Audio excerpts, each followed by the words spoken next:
Il était une fois 2 jardiniers qui avaient besoin de faire pousser des tomates.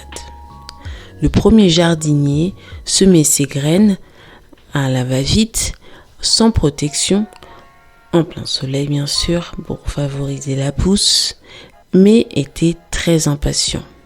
À chaque fois, il pestait. J'espère que les limaces ne vont pas manger mes graines. Il surveillait les oiseaux. Il avait mis énormément de pièges. Et bien sûr, il avait peur que le vent, la pluie ou un autre élément naturel vienne briser son rêve. Il était tellement pressé qu'il avait mis une date. J'ai besoin que mes tomates poussent avant le 1er juillet. L'autre jardinier, à l'inverse, avait juste mis du compost, ses plants de tomates, commençait à bien répartir un peu ses plants pour que ce soit à bonne distance et surveiller de loin. Il avait mis un petit paillage et c'est tout en disant la nature fera son travail. Il a accepté que certaines de ses graines seraient mangées par les oiseaux, détruites éventuellement par le soleil ou d'autres éléments naturels, ou tout simplement qu'elles n'allaient pas pousser parce qu'elles n'avaient pas envie de pousser sur ce sol. Il avait juste espoir d'avoir au moins quelques tomates pour pouvoir manger pour l'automne qui arrivait. Le premier jardinier, dès qu'il voyait que les semis commençaient à pousser, avait qu'une envie, c'était de tirer dessus. Il savait qu'en faisant ça, il allait briser les tiges et pire, casser un peu les racines et tout ce travail, toute cette attente allait être ruiné. Mais il était tellement impatient que dès qu'il voyait, il avait le réflexe de toucher les plantes et de les affaiblir. Le deuxième jardinier, lui à l'inverse, continuait de laisser ses graines pousser petit à petit, juste en surveillant le sol et évitant qu'il y ait la sécheresse grâce à son paillage. Il arrosait que très très peu et il laissait le soleil et la pluie venir pour aider ses plantes à bien pousser. Le premier jardinier a réussi à faire pousser que 3 plants de tomates, très petits, très faibles. Il avait beaucoup arrosé malgré le fait qu'il fasse très chaud, mais il n'avait pas pensé à pailler. Il était tellement concentré à mettre des pièges et à empêcher qu'on ne touche à ses plantes qu'au final, il les a affaiblis. Le deuxième jardinier, comme il a paillé, laissé du temps, accepté toutes les possibilités, il est ressorti avec au moins 10 plants de tomates. Alors le premier jardinier lui dit « Pourquoi est-ce que toi ça a marché ? Moi j'ai pourtant surveillé, empêché les choses et ça n'a pas poussé autant que toi. » Le deuxième jardinier lui dit « C'est parce que j'ai accepté que mon jardin allait être ce qu'il allait être et je n'ai pas tenté de contrôler. On ne tire pas sur l'herbe pour qu'elle pousse. On doit laisser l'herbe pousser toute seule. Si à chaque fois on est dans le contrôle des plantes, dans le contrôle de tous ceux qui nous entourent, en oubliant de se protéger, en oubliant de les protéger, alors on n'aura que le minimum.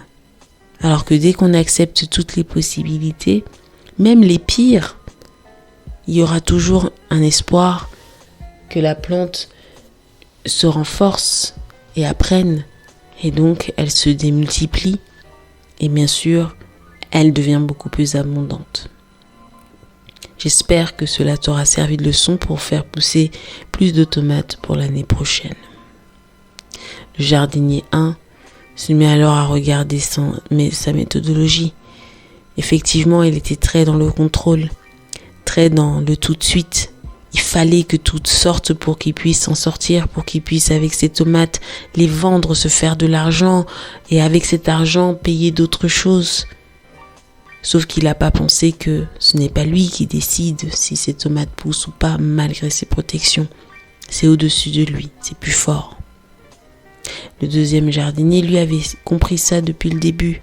La seule chose qu'il pouvait contrôler et regarder, c'était juste si le paillage qu'il avait mis avait bien protégé ses semis. Moralité de cette histoire, comme je l'ai dit tout à l'heure, la première chose, c'est l'acceptation de tout.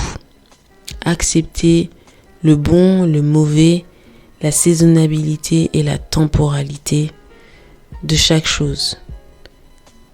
Dès que vous êtes dans cette acceptation de temporalité, de ce bon et ce mauvais qui vont venir ensemble, renforcer les choses, vous aurez tout gagné. Dès que vous êtes dans le contrôle, moi je suis quelqu'un qui suis très dans le contrôle, donc c'est pour ça aussi que je comprends très bien le premier jardinier. Malheureusement, des fois on se fatigue, on est en train de combattre des énergies qui nous dépassent et on finit souvent épuisé et malheureux de ce qu'on récolte.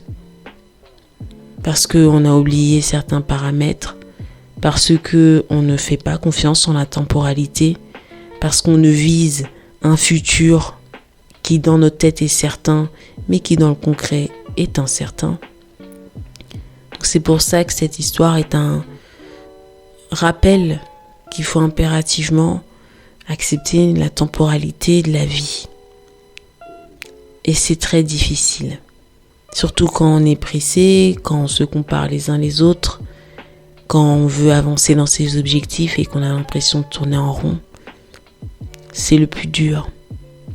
Donc à chaque fois, souvenez-vous, si jamais vous êtes en contrôle, si jamais vous voulez avoir des choses, dans du court terme, en se disant il me faut du court terme pour que tout fonctionne, on ne tire pas sur l'herbe qui pousse. Retenez bien cette phrase, retenez bien cette expression. Je la répète, on ne tire pas sur l'herbe pour qu'elle pousse. Ça ne sert à rien. Vous voulez que, et cet arbre et cette analogie, regardez-le comme par exemple un projet de vie. Vous voulez acheter une maison, vous voulez avoir un crédit automobile, vous voulez trouver le père de vos enfants, vous voulez une augmentation qui vous fasse changer de vie, peu importe. On ne tire pas sur cette herbe. On doit laisser la temporalité venir. Et plus vous croirez en cette temporalité, plus vous attirez à vous les résultats, les fruits de ce que vous attendez. Plus vous éloignez de cette temporalité, plus vous vous dites ça prend du temps, etc. Et puis vous vous éloignez et puis vous avez de chances d'abandonner. J'ai fait un très beau livre, si jamais ça vous intéresse, sur les vœux, où je parle bien de cette notion de temporalité qui est essentielle pour que tous les vœux, pour que vous soyez abondants dans votre vie, puissent se réaliser. N'hésitez pas à la lire, cette belle histoire est en e-book.